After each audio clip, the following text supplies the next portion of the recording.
Hola a todos, esto es La Alegría del Servicio, el podcast producido por Cáritas Arquidiocesana.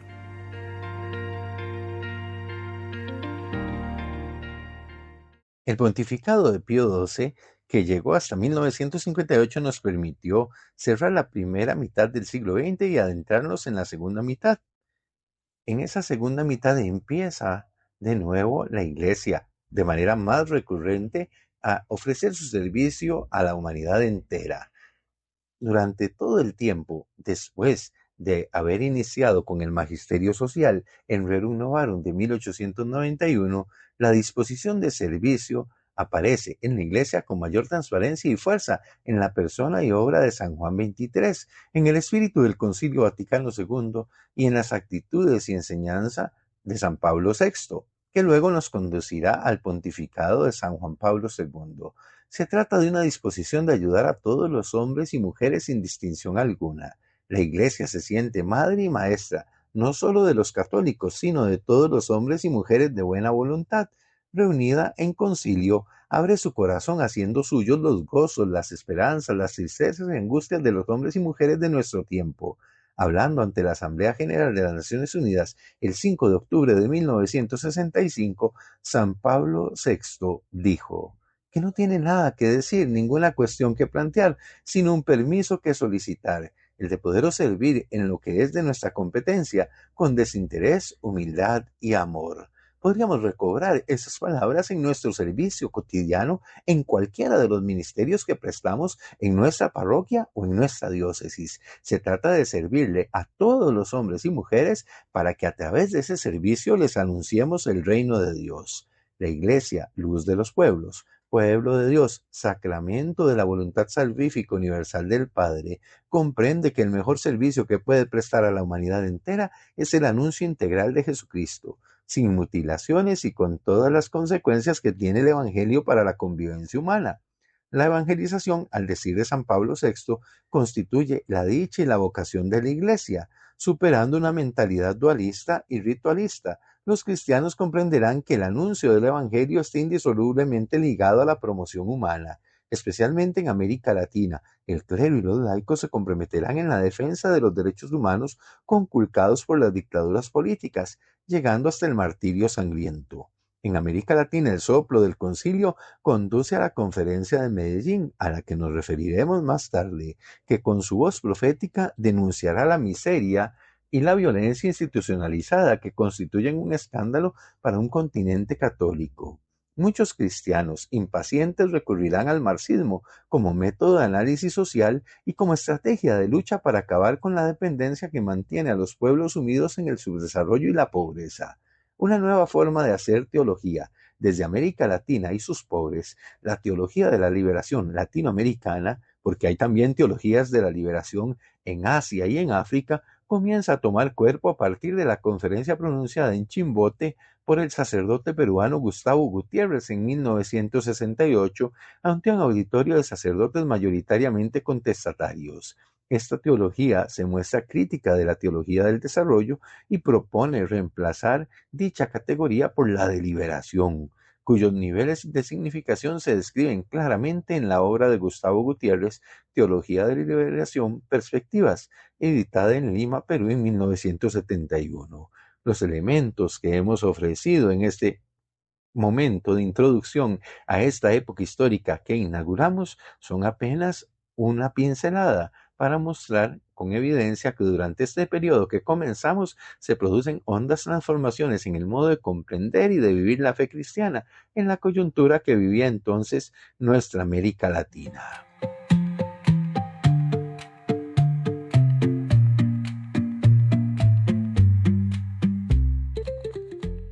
Angelo Giuseppe Roncalli fue elegido papa el 28 de octubre de 1958 y tomó el nombre de Juan XXIII. Tenía 77 años y nadie podía esperar que iba a provocar en la Iglesia una revolución copernicana. La humanidad vivía las tensiones y los temores propios de la Guerra Fría, cuya mejor expresión fue la construcción del Muro de Berlín por orden de Nikita Khrushchev en 1961. El tercer mundo, o el conjunto de países subdesarrollados, emergía con fuerza a partir del proceso de descolonización iniciado luego de la Segunda Guerra Mundial y de la Conferencia de Bandung, celebrada en 1955, que reunió a 24 países de Asia y África. A la tensión entre clases sociales, que había sido el gran problema social durante el periodo anterior, sucede ahora la tensión entre pueblos, entre el norte desarrollado y el sur subdesarrollado, entre el bloque capitalista occidental y el bloque comunista del este, que por cierto incluía desde 1949 a China continental. En América Latina, Fidel Castro culminaba la epopeya de la Sierra Maestra con su entrada en La Habana en 1959 y en 1961 se declaraba marxista-leninista. La crisis de los misiles instalados en Cuba en 1962 hizo que la humanidad contuviera el aliento ante la inminencia de una conflagración mundial. John Kennedy, primer presidente católico en la historia de los Estados Unidos, logró doblar la mano a Khrushchev, superando así un grave conflicto que pudo haber tenido catastróficas consecuencias. Posteriormente, en 1963, John Kennedy fue asesinado en Dallas, Texas. Todos los acontecimientos aquí evocados ocurrieron en medio de una gran prosperidad económica de que gozaban los países capitalistas, incluyendo a Japón y la China nacionalista. Los milagros alemán y japonés y la creación del mercado común europeo aumentaban un optimismo que llevó a las Naciones Unidas a proclamar la década del desarrollo a partir de los años 60. La obra de Rostov, The Stages of Economic Growth and Non-Communist Manifesto, las etapas del crecimiento económico, un manifiesto no comunista, había convencido a los países industrializados para el despegue o el take-off de los países pobres, que se produciría como consecuencia de la industrialización y siguiendo las etapas ya recorridas por los países ricos. Uno de los fenómenos más notables de la década de los años 60 es el término de un proceso de descolonización que venía produciéndose desde 1945.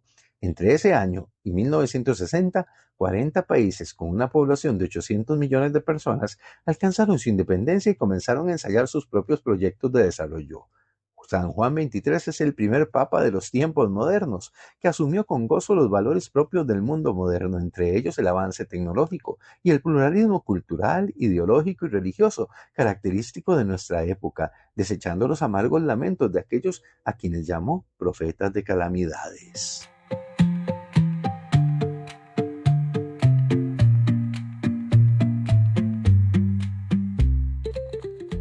Una vez que hemos descrito un breve contexto histórico del pontificado de Juan XXIII, junto con las transformaciones en las que comenzamos a vivir en la segunda mitad del siglo XX, nos adentraremos en su aporte doctrinal. Lo primero que nos viene a la mente es que San Juan XXIII fue quien declaró que la Iglesia quería ser en primer lugar la Iglesia de los pobres y de los desamparados. Esta intuición pontificia fue acogida parcialmente por el Concilio Vaticano II y hecha opción preferencial por la Tercera Conferencia General del Episcopado en Latinoamérica, reunida en Puebla de Los Ángeles, en México, en 1979, a la que nos referiremos en otro episodio. Su enseñanza social, económica y política está contenida principalmente en sus dos encíclicas sociales, Mater et Magistra de 1961 y Pacem in Terris de 1963. La Mater et Magistra, que se escribe para conmemorar los 70 años de la Rerum Novarum, contiene su enseñanza sobre la sociedad económica y la Pacem in Terris sobre la sociedad política. Vamos a tratar de exponer su pensamiento siguiendo ese orden.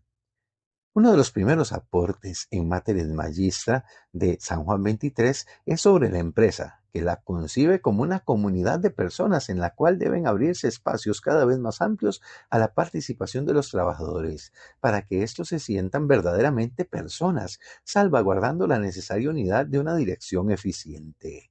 Un segundo aspecto que aborda en Mater et Magistra es la iniciativa privada, siendo la gran palanca del sistema económico, pero el Estado le corresponde animar, estimular, coordinar, suplir e integrar, actuando siempre dentro del espíritu del principio de subsidiariedad que había definido magistralmente Cuadragésimo Año y considerando todas las exigencias del bien común.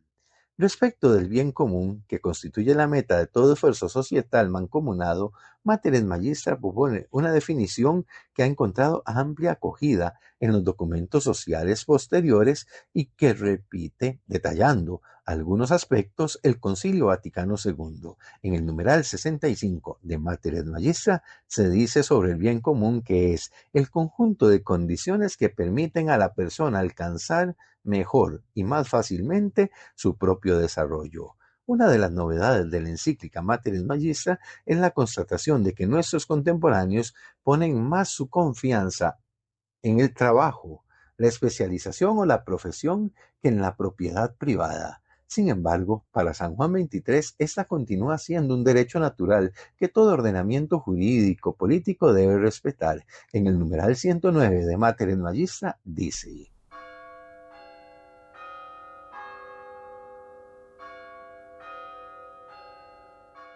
la experiencia y la historia lo confirman, donde el poder público no reconoce a los particulares la propiedad de los medios de producción, las libertades fundamentales son violadas o suprimidas. Es pues evidente que ellas encuentren en este derecho garantía y estímulo. La encíclica enfatiza la necesidad de difundir la propiedad privada, su función social en sintonía con los papas anteriores, y admite la legitimidad, por razones de bien común, de la propiedad pública. Finalmente, en la encíclica que analizamos, Mater et Magistra, Juan XXIII señala como un verdadero signo de los tiempos el proceso de socialización que viven los pueblos y que se aprecia en la múltiple red de asociaciones a las cuales pertenecen los seres humanos. Entiende la socialización como el conjunto de relaciones o vínculos que las personas podemos desarrollar. Este fenómeno es positivo si contribuye al desarrollo integral y negativo cuando acarrea la despersonalización. Mater et Magistra recuerda el principio que la determinación del salario no puede entregarse al libre juego de la oferta y de la demanda en el mercado laboral. Luego establece una condición mínima y 4 criterios. Lo primordial es que el trabajador permita obtener a través de su trabajo un nivel de vida verdaderamente humano y hacer frente a sus obligaciones familiares. Así lo expresa en el numeral 71, reafirmando la doctrina del justo salario que ya esbozaba Rerum Novarum y que consagró 40º año. Se opta decididamente por el salario familiar. Los criterios más específicos tienen que ver con la efectiva aportación de cada trabajador a la producción, la situación financiera de la empresa, las exigencias del bien común de la respectiva comunidad política y finalmente las exigencias del bien común universal. La complejidad de algunos de estos criterios y la dificultad práctica que acarrea su aplicación no invalidan la verdad contenida en la enseñanza papal. No debemos olvidar que en la doctrina social de la Iglesia nos movemos a nivel del deber ser, de un proyecto ideal, pero al mismo tiempo susceptible de ser realizado históricamente, de un aporte para la vida social desde la ética, que se traduce en la vida concreta de las personas.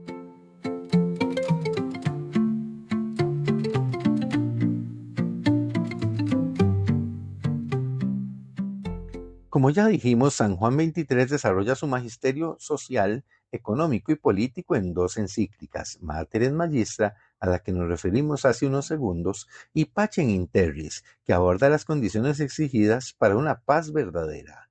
San Juan XXIII condensa su enseñanza política y social. La encíclica viene a ser como el testamento espiritual del Papa, quien murió 2 meses después de su publicación.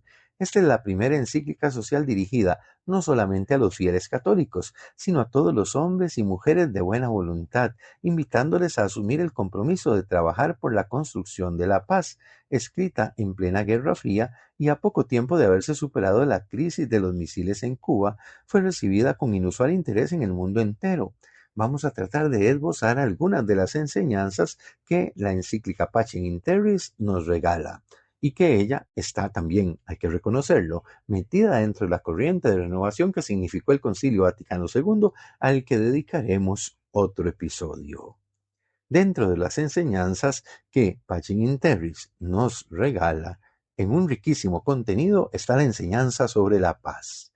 La paz entre las naciones, considerada como el componente esencial del bien común universal, estará asegurada cuando la convivencia humana esté fundada en la verdad, la justicia, el amor y la libertad, es decir, los valores de la doctrina social de la Iglesia, todos ellos constitutivos de un orden moral deseado por Dios mismo y que todos los seres racionales podemos llegar a conocer. Una segunda enseñanza tiene que ver con la persona humana, el respeto a la dignidad de la persona humana considerada como fundamento, causa y fin de todas las instituciones sociales, cosa que ya había desarrollado el Papa en Materia Magistra, y sujeto de derechos y obligaciones en la condición fundamental para una paz duradera. Pacem in Terris ofrece una completa enumeración de los derechos humanos, conforme el siguiente orden: derecho a la existencia y a los bienes del espíritu, derechos económicos y sociales, derechos de asociación, de comunicación y de participación, derechos cívicos, en los numerales 8 al 27, todos los cuales generan obligaciones correlativas. No solo se habla de derechos, sino también de deberes. La novedad de esta enumeración es el derecho a buscar la verdad libremente en el numeral 12, dentro de los límites del orden moral y del bien común. Un tercer aspecto que aborda Pacem in Terris es el de la democracia. El ejercicio real de todos estos derechos supone que la sociedad cree instituciones políticas plenamente democráticas, conscientes de que toda autoridad viene de Dios, que en su ejercicio está sujeta a una ley superior, como lo señala el numeral 47, y que antes que apoyarse en la amenaza y el temor de las soluciones penales, lo hará más sobre la fuerza moral, en el numeral 48. También aborda el Papa la convivencia internacional. En el afán de asegurar una paz genuina, San Juan XXIII se conduce a postular la constitución de una autoridad política mundial entre los numerales 135 y 136, tomando en consideración la incapacidad de los estados asumidos aisladamente para garantizar una convivencia internacional pacífica. Parte de este anhelo se ve representado en el quehacer de la Organización de las Naciones Unidas, fundada el 26 de junio de 1945, como ya dijimos en su momento dentro del pontificado y el episodio sobre Pío XII, orientado por el espíritu de la Declaración Universal de los Derechos Humanos del 10 de diciembre de 1948. En esta materia la humanidad tiene por delante una inmensa tarea. La propuesta de San Juan XXIII, aunque difícil de llevar a la práctica, mantiene hoy su plena vigencia, y otros papas del siglo XX y XXI han invocado la necesidad de autoridades mundiales en temas específicos para asegurar la vida de la humanidad entera y del planeta. Otro elemento que el Papa aborda en Pacem in Terris es la capacidad de discernimiento. San Juan XXIII nos enseñó a distinguir entre el error y el que yerra, entre las doctrinas y teorías filosóficas y los movimientos históricos que se inspiran en ellas, como asimismo a discernir en las diversas corrientes de pensamiento que coexisten en nuestra sociedad pluralista, los elementos moralmente positivos que se ajustan a los dictados de la recta razón y reflejan fielmente las aspiraciones de los hombres y mujeres. Estas orientaciones abrieron un amplio campo de posibilidades a la colaboración entre católicos y no cristianos, especialmente con las diversas corrientes del socialismo democrático. Amparados en estas orientaciones, los políticos católicos pudieron flexibilizar sus alianzas estratégicas. Así ocurrió, por ejemplo, en Italia, con la llamada apertura a siniestra, a la izquierda, practicada por la democracia cristiana. Juan XXIII también fue quien expresó en el radiomensaje de septiembre de 1962 su deseo de que la Iglesia llegara a ser la Iglesia de los pobres, echando así las bases de lo que será más tarde la opción preferencial por los pobres de la Iglesia latinoamericana, que se desarrolla en el magisterio de esta región del mundo y que el Papa Francisco ha vuelto a poner en la órbita universal de la Iglesia, y en su último documento de la exhortación apostólica Dilexit de el Papa León XIV ha colocado como un elemento de aporte de la Iglesia latinoamericana y que estamos llamados todos a vivir. Hemos hecho este recorrido por el magisterio del Papa San Juan XXIII, tratando de dar sus enseñanzas en materia social, política y económica. Sabemos que no podemos detenernos demasiado tiempo en él, pero hemos ido esbozando en este episodio algunos elementos para que vayamos conociendo y sobre todo acercándonos a los documentos, conociéndolos y leyéndolos para poder beber de la doctrina social de la Iglesia como ese estilo de vida que nos ayuda a ser hombres y mujeres en sociedad. Una vez que hemos recorrido el magisterio de San Juan XXIII, el Papa Bueno, como se le llamaba, nos adentraremos en el resto del siglo XX. Les invitamos a seguir escuchándonos en nuestros episodios de la alegría del servicio.